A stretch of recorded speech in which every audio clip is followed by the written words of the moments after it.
Everyone, আসসালামু আলাইকুম। কেমন আছেন সবাই? আমি রাবিয়া জগতি। আলহামদুলিল্লাহ, আপনাদের দোয়ায় আমি ভালো আছি। তো আজকে কি আয়োজন করতেছি? সন্ধ্যার নাস্তা। অলরেডি সন্ধ্যা হয়ে গেছে। এখন যেটা বাইরে থেকে আনার প্ল্যান ছিল, কিন্তু ওটা আমরা আনা নেই, ভাবছি যেতে হচ্ছে বাসায় একদিন করে যারা 2 দিন করছিলাম ওটা তো পারফেক্ট হয়েছে না, তার জন্য আমি আজকে আবার করতেছি। এই যে আজকেটা এমন পারফেক্ট হয়েছে যে কিনা রেস্টুরেন্টে আর অর্ডার দিয়ে আনতে হবে না।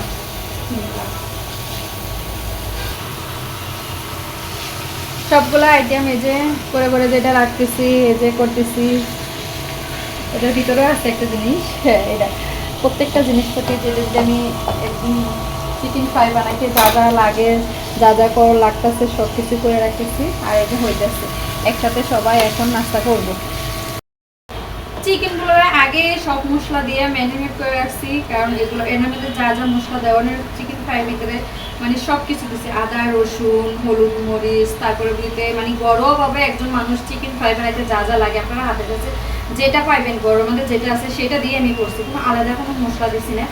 আদা রসুন পেঁয়াজ তো দিইনি, কিন্তু হলুদ মরিচের গুঁড়া, তারপরে স্বাদ মতন লবণ, সয়া সস, এক্সট্রা আমাদের সয়া সসটা দিতে হয়। আর তেমনভাবে কোনো কিছু লাগে না। এটা হচ্ছে ম্যারিনেট করে রেখে দিচ্ছি। হালকা একটু টক দিয়ে দিলেও করেন, এটা হচ্ছে অপশনাল। তারপরে দিতে এনেছে আর কর্নফ্লাওয়ার লাগবে। এটা এটা ইয়ার সাথে ময়দার সাথে কর্নফ্লাওয়ার লাগবে, এটা এটা অ্যাড করবেন এটার সাথে। এটার মতো একটু হলুদের গুঁড়া মরিচের গুঁড়া, তারপরে দিতে লবণ স্বাদ মতন দিয়ে নিচ্ছি।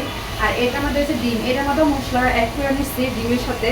তো এটাও কীভাবে বানিয়ে নিচ্ছি আগে রেডি করতে পারিনি, কারণ বাচ্চা তাড়াতাড়ি করে নিচ্ছি। আপনারা এগুলো আরেকদিন নেক্সট টাইম এই সব রেসিপিটার একদম টোটালি আমি দিন যেটা আমি কীভাবে করতেছি। তো আজকে এভাবে করতেছি, কিন্তু একদম রেস্টুরেন্ট স্টাইলের হইতেছে। মাশাআল্লাহ সবগুলো এত সুন্দর সুন্দর হইতেছে। আপনাদেরকে দেখাইতেছে যে আমার ইয়াগুলো কত সুন্দর হইতেছে। চিকেন ফ্রাইগুলো এই যে আমি একদিকে চুলা দিয়ে রাখছি, তারপরে যদি আলাদা আলাদা করে রাখতেছি, কারণ একসাথে চুলা দিতে হয় অনেকগুলা, তার জন্য আমি আলাদা আলাদা করে রাখতেছি।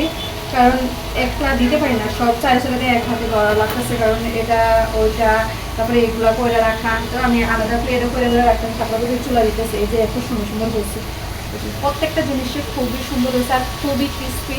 মানে একটার সাথে একটা জয়েন্ট হলে বোঝা যায় যেটা হচ্ছে কি সুন্দর মসমস মসমস শব্দ করে, যে মসমস শব্দ করে এই জায়গাটা চুলার পর তাই বুঝা যেতে পারতেছে না, যেটা মসমস শব্দটা এই যে বুঝলে বোঝা একদম মসমসও হয়েছে।